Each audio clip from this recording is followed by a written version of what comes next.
Daniel didn't have to remind me why he was so certain about skipping dinner. The truth was already there, curled in the pit of my stomach, even before he whispered those words in the car. Tonight wasn't the first time my family had turned what should have been love into something sharp and humiliating. It was just the latest chapter in a book I'd been pretending not to read for years. I thought back to Christmas 2 years ago. The tree had been lit in my parents' living room, ornaments shining in the glow, the smell of cinnamon and cloves in the air. Laura had arrived in a sequin dress, her new fiancé at her side, all smiles and sparkling laughter. I had baked cookies with Ethan and Lily, carefully decorated with red and green icing. We placed them on a tray, proud of our little family effort. But when we walked in, my mom glanced at the tray and set it down on a side table behind a vase of poinsettias. "We already have dessert, honey," she said. Then she called everyone into the dining room to admire the elaborate cake Laura had ordered. Throughout the evening, people praised Laura's choice, the texture, the frosting, the perfect presentation. Our cookies sat untouched, as if they didn't exist. Ethan kept asking when people would try them, and each time I forced a smile, telling him to wait. By the time we left, the tray was still full. In the car, I blinked back tears as he whispered, "Maybe they just weren't hungry, Mom." Daniel didn't say much, but his hand closed over mine, steady and silent. Another time, last summer, my dad decided to host a backyard barbecue. He bragged about how it was family only, no big guest list, no neighbors, just us.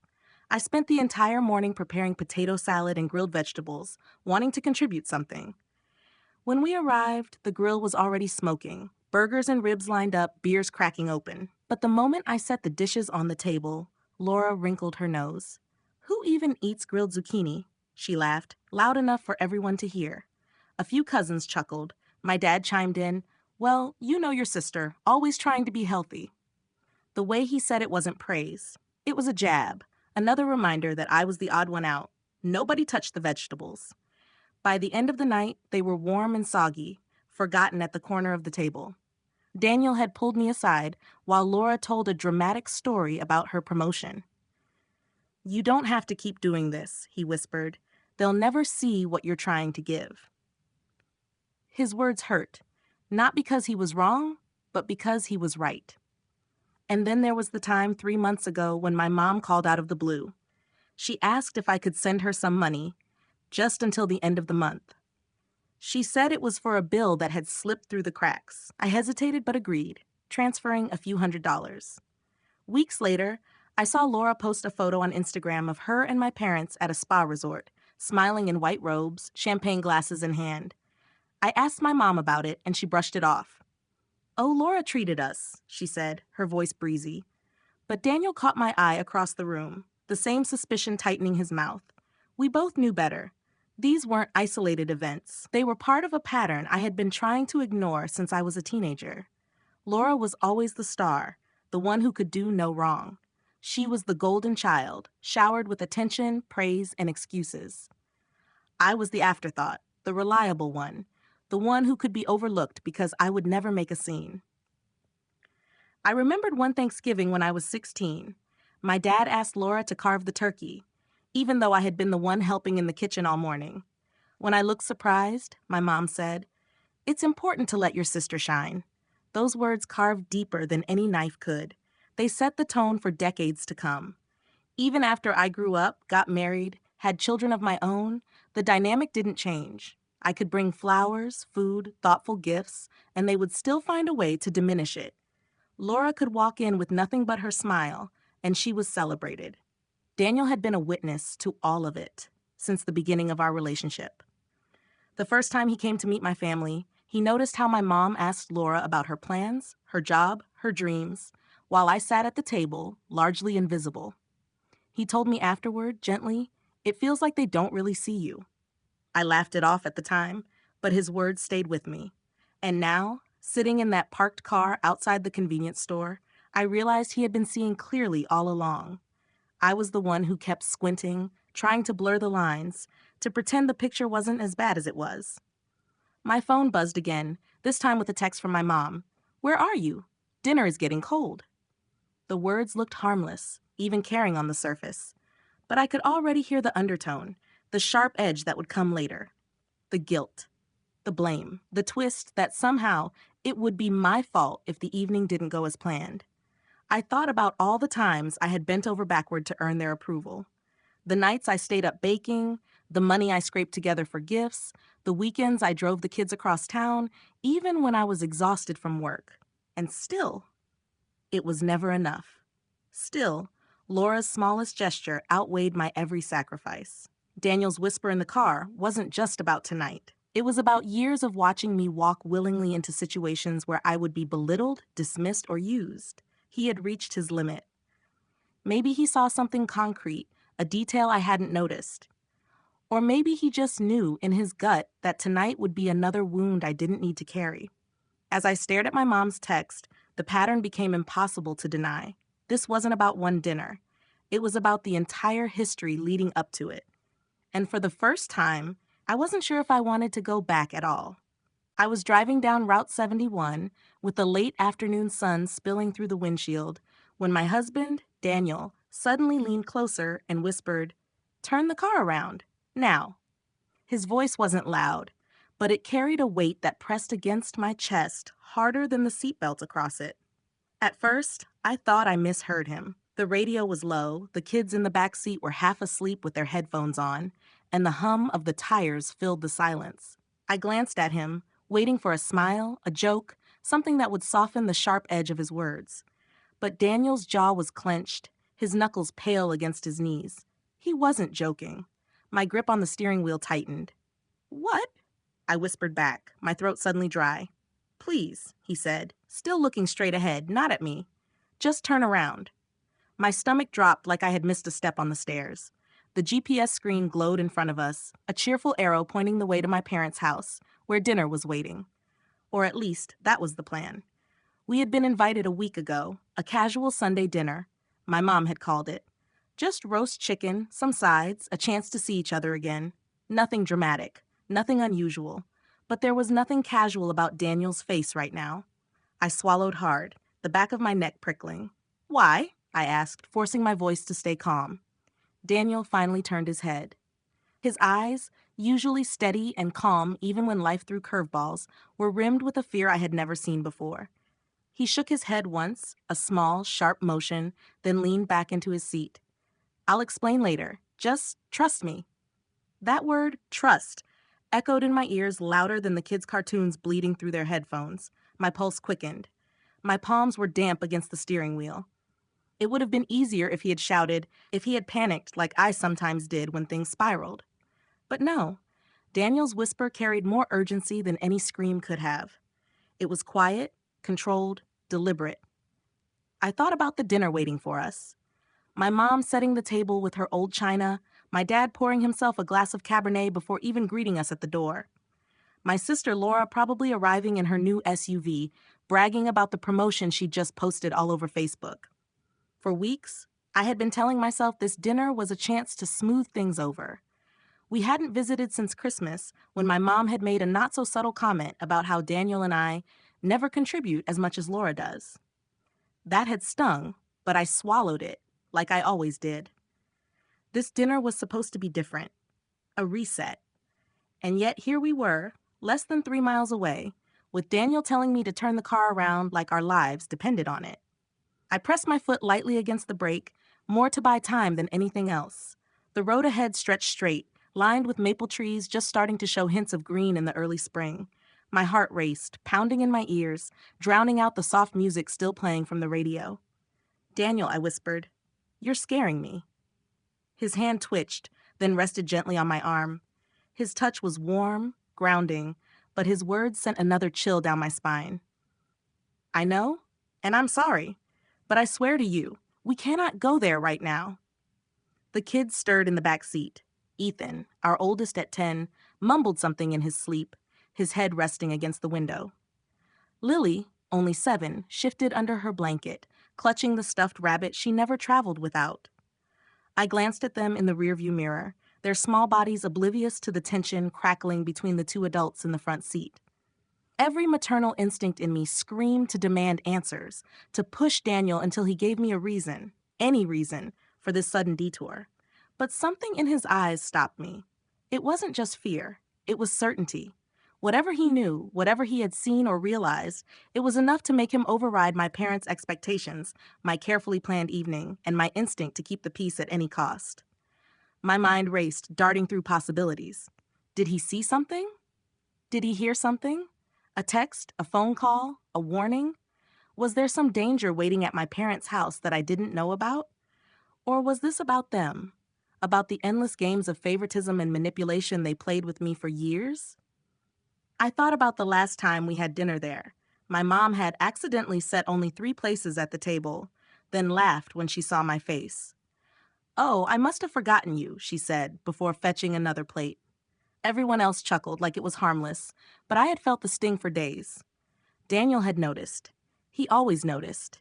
And now he wanted me to notice something too. I took the next exit without another word, the blinker clicking loudly in the silence of the car. My hands were shaking, but I kept my grip firm.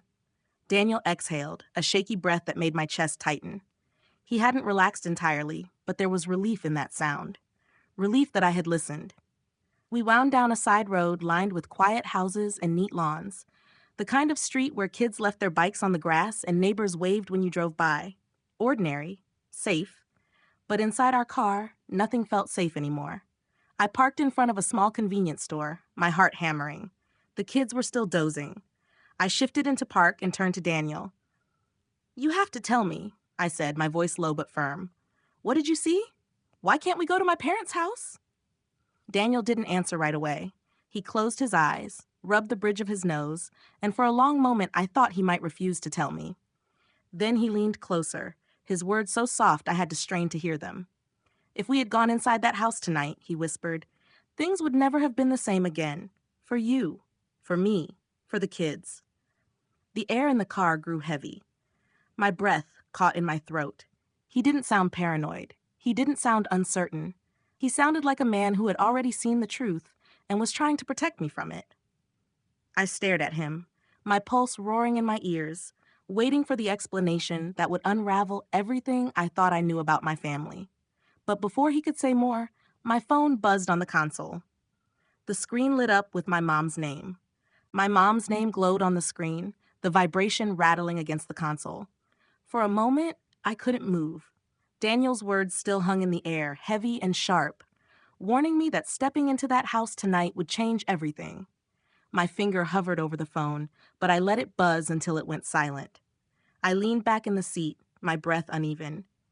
Just an hour earlier, I had been smoothing Lily's dress, tucking Ethan's shirt into his jeans, telling myself this would finally be a night without drama. That was my expectation. A simple dinner, a few glasses of wine, maybe some laughter, if I dared to hope. I had packed a bottle of Pinot Noir my dad liked, even though it stretched our grocery budget. I'd bought tulips from the corner store because my mom loved fresh flowers on the table. I'd chosen a sweater that she had once complimented, soft blue, nothing flashy but presentable, as she put it. I told myself all these small gestures would smooth over the cracks. As we left the house, I remember feeling almost relieved. Daniel loaded the kids into the back, their backpacks filled with homework and tablets to keep them busy after dinner.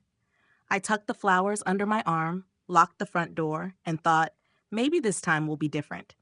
Maybe my parents will see us as equals, not as obligations or disappointments. The drive down Route 71 had felt calm at first.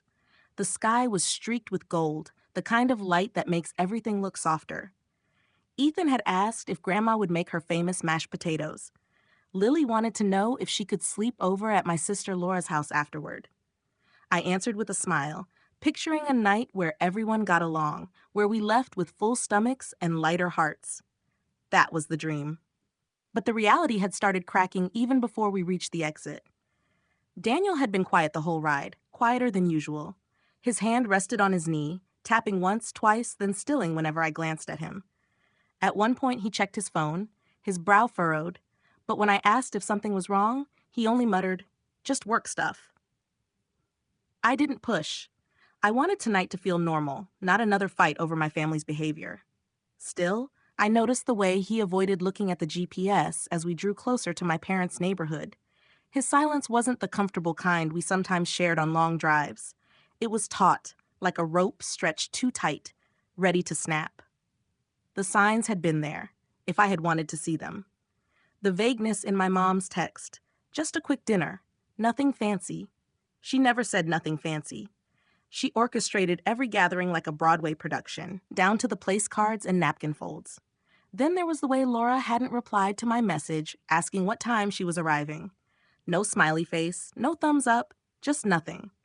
A blank silence that I should have recognized as deliberate. And then Daniel's whisper, the words that had turned my skin cold. Turn the car around now. The contrast between my imagined evening and this moment was dizzying. I had pictured us walking into the familiar brick house, the smell of garlic and rosemary filling the air. My mom fussing over the tulips, my dad patting Ethan on the head, Laura teasing Lily about her stuffed rabbit, but then letting her hold the baby cousin for a while. I imagined laughter at the table, a toast maybe, even if it was half-hearted. Instead, I sat in a parked car outside a convenience store, my children asleep in the back, my husband staring out the window like he was watching for shadows. My mother's missed call glared at me from the phone screen, a reminder of the dinner that was happening without us. I thought about the last family dinner we'd attended. I had walked in balancing a tray of desserts I baked from scratch, proud of the effort, only to find that my mom had already bought a cake and set it in the center of the table. "Oh, you didn't need to do that," she said, her smile tight. Nobody touched my desserts. By the end of the night, the tray was still full, and I drove home with Daniel in silence, pretending it hadn't stung. That memory bled into tonight's reality, a cruel echo. The expectation that I would be included, valued, respected, always clashed with the truth. I was tolerated at best. Daniel finally spoke, his voice softer now. "I know you wanted tonight to go well, but I promise you, walking in there would have made everything worse." I turned to him, my chest tight. "What do you mean? What did you see?"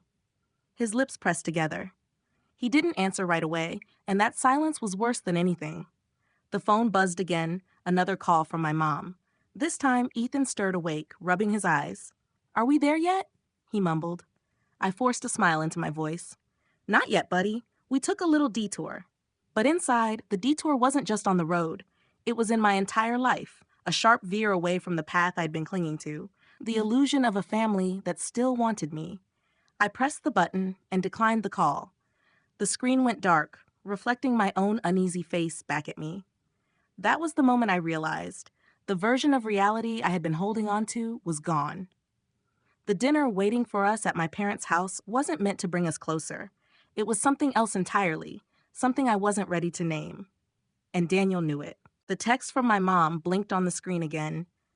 "Dinner is getting cold." I stared at it until the letters blurred. Cold. That was the word she chose, as if the food mattered more than whether her daughter showed up.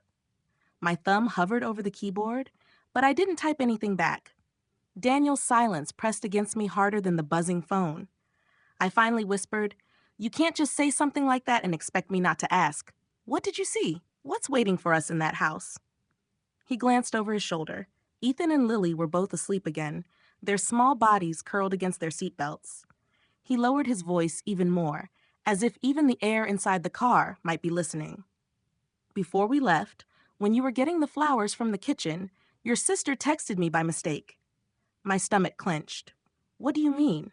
Daniel's eyes met mine, steady and grim. "She meant to send it to your mom, but it came to me instead.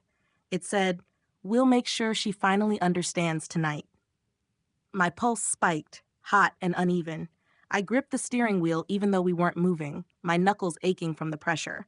"Understands what?" "I don't know," he admitted. But the way it was written, it wasn't casual. It was planned, like tonight was supposed to be some kind of lesson. He paused, his hand brushing against mine, grounding me, and I wasn't going to let you walk into that. The buzzing phone filled the silence again. This time it was Laura. Her name lit up the screen like a warning flare. I let it ring.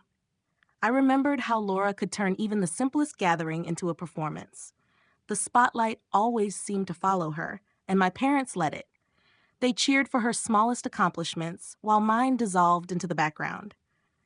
If she had sent that message, if tonight was orchestrated, then I already knew who the star of the show would have been and who the target was meant to be. Daniel leaned closer, his whisper steady but urgent. Think about it. Why did your mom say just a quick dinner? She never says that. Why didn't Laura answer your text? Why does she text me instead? Something about this isn't right. The truth hit like a cold splash of water. The signs had been there, but I hadn't wanted to see them. The vague invitation, the silence, the undercurrent of tension in Daniel's eyes the whole drive. And now, the message. I swallowed hard, my chest tight. Maybe they just wanted to talk to me. Maybe it's nothing. Even as I said the words, I didn't believe them. Daniel shook his head. No, this wasn't a conversation waiting to happen. This was an ambush. I looked down at the flowers lying across the console, the bright tulips I had bought in a rush of hope. They looked almost absurd now, their petals too cheerful for the heaviness in the car. I had carried them like a peace offering, but peace had never really been what my family wanted from me. They wanted obedience, silence, compliance dressed up as love. The kids stirred again, the sound of Lily's rabbit hitting the floor breaking the tense quiet. I bent to pick it up, and when I sat up, Daniel was watching me with that same certainty in his eyes. We're not walking into that house tonight. Not with them waiting to make you a spectacle. The word spectacle made my stomach twist. Images flashed through my mind. My parents seated at the long dining table, Laura in the middle of the room, everyone turning toward me at once. I imagined words like accusations, rehearsed lines delivered with faux concern, all designed to make me small while they watched. I closed my eyes, exhaling slowly. For so long, I had convinced myself that showing up, enduring, was a kind of strength, that staying silent meant I was keeping the peace. But Daniel was right. Silence didn't protect me. It only set me up for the next performance. The phone buzzed again. This time, a voicemail notification appeared. I hesitated before pressing play. My mom's voice filled the car, too loud in the stillness. Where are you? Everyone is waiting. Don't embarrass us like this. Just come inside and be reasonable. Be reasonable. That phrase had been the leash around my neck for as long as I could remember. Be reasonable when Laura mocked me. Be reasonable when my parents overlooked me. Be reasonable when they asked for money, when they dismissed my effort, when they treated me like the background of their perfect family picture. Daniel reached over and ended the message. You don't owe them another night of being reasonable. I wanted to argue, but the words wouldn't come. Because deep down, I knew he was right. The weight of every past dinner, every jab, every dismissal pressed against me. Tonight wasn't going to be a family meal. Tonight was going to be the night they tried to break me once and for all. The thought made my hands tremble on the steering wheel. I imagined myself pulling into the driveway, walking up the familiar path, opening the door to find every eye on me, waiting for the moment they had rehearsed. The ambush. The lesson. My breath caught. So what do we do? I asked, my voice barely above a whisper. Daniel's gaze didn't waver. We turn around. We go home. We keep the kids safe. And then when you're ready, we decide what happens next. For a long moment, I just sat there, the hum of the street outside filling the silence. The decision felt both impossible and inevitable. My phone buzzed one last time, the screen lighting up with my dad's name now. I didn't answer. I watched it ring out, the light fading into black, leaving only my reflection. That was when I knew. I wasn't just avoiding one dinner. I was stepping away from the cycle that had been grinding me down for years. But stepping away came with its own cost. Because if I didn't walk through that door tonight, if I didn't play my part in their script, then my family would finally show me exactly what I meant to them. And I wasn't sure I was ready to face the truth. The car felt smaller with every passing second, as if the air itself was pressing inward. My phone lit up again and again, cycling through names. Mom, Dad, then Laura, back to Mom. Each call went unanswered, the vibrations rattling against the console like an impatient heartbeat. I stared at the screen until it went dark. My reflection stared back, pale and unsteady, framed by the glow of the streetlight outside the convenience store.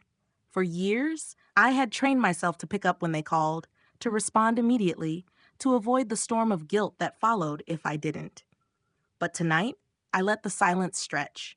Daniel shifted in his seat, pulling his phone from his pocket. You need to see this, he said.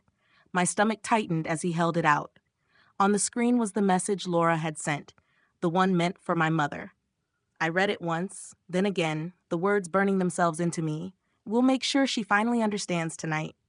The phrasing was deliberate, cruel in its vagueness. Understand what? That I was never enough? That I was the problem they all agreed on when I wasn't in the room? My pulse pounded in my ears. I looked at Daniel. You're sure this wasn't some mistake? He shook his head. Your sister doesn't make mistakes like that, not when it comes to controlling the narrative. His voice was low, steady, but there was an edge to it. She meant it, and they were waiting for you to walk through that door so they could deliver whatever this lesson was. I leaned back against the seat, the cold leather against my spine grounding me. Every memory of being minimized, mocked, and dismissed crashed into me at once. The untouched desserts, the jokes at my expense, the way my mom's smile thinned whenever I spoke. They hadn't just been casual slights. They had been rehearsals. The phone buzzed again, and this time I pressed play on the voicemail before I could stop myself. My dad's voice filled the car, sharp and clipped. Enough games. You're late and everyone's waiting. Don't embarrass us like this. Get here now. Embarrass us. The words hit harder than I expected. My absence wasn't a concern because they missed me. It was a concern because it disrupted their image. My hands trembled as I deleted the voicemail. I didn't want to hear it again. Daniel watched me quietly for a moment before saying, "You've always carried the weight of their approval like it was oxygen. But it's not. It's poison. And tonight, they wanted to pour it straight down your throat." His words cracked something in me. Tears burned at the corners of my eyes, hot and unwelcome. I just wanted. My voice broke. I swallowed and tried again. I just wanted one night where it felt normal, where we could sit at the same table without me being the target. Daniel reached for my hand. His was warm, steady. And that's exactly why they planned tonight, because they know you keep hoping for normal. They know you'll keep walking into the fire as long as you think it might finally burn less. I pressed my free hand to my mouth, trying to steady my breathing. My chest ached with the weight of it all. The kids stirred again in the back seat. Ethan sat up, blinking sleepily. "Are we at Grandma's yet?" he asked. His voice was innocent, unguarded, the way only a child's could be. My throat tightened. How could I explain that we weren't going, that the place I had called home for so long wasn't safe? Not for me, and not for them. "Not tonight," I whispered, brushing his hair back from his forehead. "We're going home." He frowned but didn't argue, sinking back against the seat. Lily, still half asleep, hugged her rabbit tighter. The weight of my decision settled over me.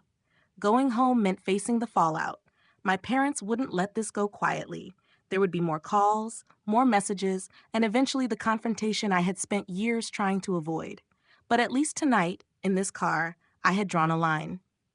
Daniel squeezed my hand. "You don't owe them an explanation. Not tonight." But I knew my family. They would demand one. And when I didn't give the answer they wanted, they would twist the story until I was the villain. I pictured Laura's voice, smooth and cutting, telling everyone how I had ruined dinner, how I had humiliated our parents, how I had once again proven I was selfish. And my parents would nod along, eager to protect the image of harmony that was always more important than the reality of cruelty. The anger rose hot in my chest, mixing with grief. They wanted me to understand tonight? Fine, I finally did. I understood that no matter what I gave, it would never be enough. I understood that their love came with conditions, strings I could never untangle. I understood that they didn't invite me to dinner to share a meal. They invited me to play the role of scapegoat, one I had been cast in since childhood. The realization was both devastating and freeing. I turned back to Daniel, my voice steadier now. "So what do I do? Do I just cut them off? Pretend they don't exist?" He shook his head. "You don't have to decide everything tonight. All you have to do is protect yourself and the kids. The rest can come later." The phone buzzed again. Another text, this time from Laura. "Coward. We were waiting for you." The word made my stomach twist, but for once, I didn't feel the urge to respond, to defend myself. Instead, I powered off the phone and placed it face down. Silence filled the car, broken only by the soft breaths of the children. It was the first silence in years that didn't feel suffocating. Daniel leaned closer. they were ready to break you tonight, but you chose not to let them. That's strength. His words sank deep, filling the cracks left by years of doubt. For the first time, I felt something unfamiliar in the face of my family's rejection. Not shame, not guilt, resolve. Still, questions churned in my chest. How would I face them after this? What would they say the next time we crossed paths? Would they ever forgive me for walking away? Or had I just drawn the final line that would cut me out forever? I didn't know the answers. But I knew one thing. Tonight, by not walking into that house, I had finally taken control of my story. And whatever the fallout was, I would face it on my terms. The road stretched quiet and empty as we drove away from the convenience store. The kids had drifted back to sleep, their breathing soft and steady in the back seat. Daniel's hand rested over mine on the console, steady and warm, a reminder that even in the silence, I wasn't alone. For the first time in years, I didn't feel the urge to rush toward my parents' house, to bend myself into whatever shape they expected. Instead, I felt something different, something I hadn't allowed myself to feel before. Relief. We drove in silence for a while, headlights carving through the dark. I watched the tulips lying across the seat, petals drooping now, their brightness dulled by the weight of the evening. I had bought them hoping they would smooth things over, that they would buy me a seat at the table, a smile from my mother. But the flowers weren't wasted. They had become a symbol, a reminder that I had shown up with love, even if it was never received. Daniel finally spoke, his voice quiet but certain. You did the hardest thing tonight. You chose yourself. The words hit me deeper than I expected. All my life, I had been told that choosing myself was selfish, that my role was to keep the peace, to hold the family together no matter the cost. But tonight proved something else. Choosing myself didn't mean abandoning family. It meant protecting my own heart and the little ones sleeping peacefully behind us. When we pulled into our driveway, the house looked different. It wasn't bigger or brighter or safer than it had been when we left, but it felt like ours. Our own space, free of the judgment and games waiting at my parents' house. Inside, I tucked the kids into bed, kissed their foreheads, and watched them curl into sleep. For them, tonight had been just another car ride. For me, it had been the beginning of something new. Later, sitting at the kitchen table with Daniel, I poured us both a glass of water. The quiet hum of the refrigerator filled the silence. Do you think they'll ever forgive me? I asked, not sure I even wanted the answer. Daniel took a sip, then met my eyes. The question isn't whether they'll forgive you. It's whether you can forgive yourself for letting them treat you that way for so long, and whether you're ready to stop. His words lingered, both gentle and unyielding. I thought about every dinner where I had swallowed my pride, every conversation where I let their words bruise me, every drive home where I pretended it hadn't hurt as much as it did. Maybe forgiveness wasn't the point. Maybe freedom was. I sat back, letting the weight of that realization settle. I had spent years chasing a version of family that didn't exist. The truth was painful, but it was also liberating. Because once you stop chasing, you can finally rest. The phone lay face down on the counter, silent at last. I didn't power it back on. Tonight, I didn't need their voices in my ear, telling me who I was or who I wasn't. Tonight, I knew for myself. The lesson wasn't loud or dramatic. It was simple, steady, undeniable. Love without respect isn't love. Family without boundaries isn't family. And peace built on silence isn't peace at all. As I rinsed the glasses and turned off the kitchen light, I realized something else. This story wasn't just mine. Too many people live trapped in the same patterns, believing they have to keep showing up to earn scraps of affection. Too many keep quiet to avoid rocking the boat, even as they drown in the silence. If my story reaches even one person who feels that way, I want them to hear this. You are allowed to turn the car around. You are allowed to say no. You are allowed to protect yourself, even if it means walking away from the people who taught you how to love. When I finally crawled into bed, Daniel wrapped his arms around me, and for the first time in a long time, I slept without dread pressing down on my chest. Tomorrow would come with its own storms, calls, accusations, guilt. But tonight, I had chosen myself, and that choice was enough. As you listen to this, I hope you remember the power of that choice. Because sometimes the bravest thing you can do is refuse to play the role written for you and instead start writing your own script. If this story spoke to you, if it reminded you of something you faced, I'd love to hear your thoughts. Share your experiences in the comments below. Your story matters too. And if this story touched you, don't forget to like the video, share it with someone who might need to hear it, and subscribe to the channel for more stories like this. Every click, every comment, every share helps us grow this community of voices that refuse to be silenced. Because in the end, we all deserve to be heard.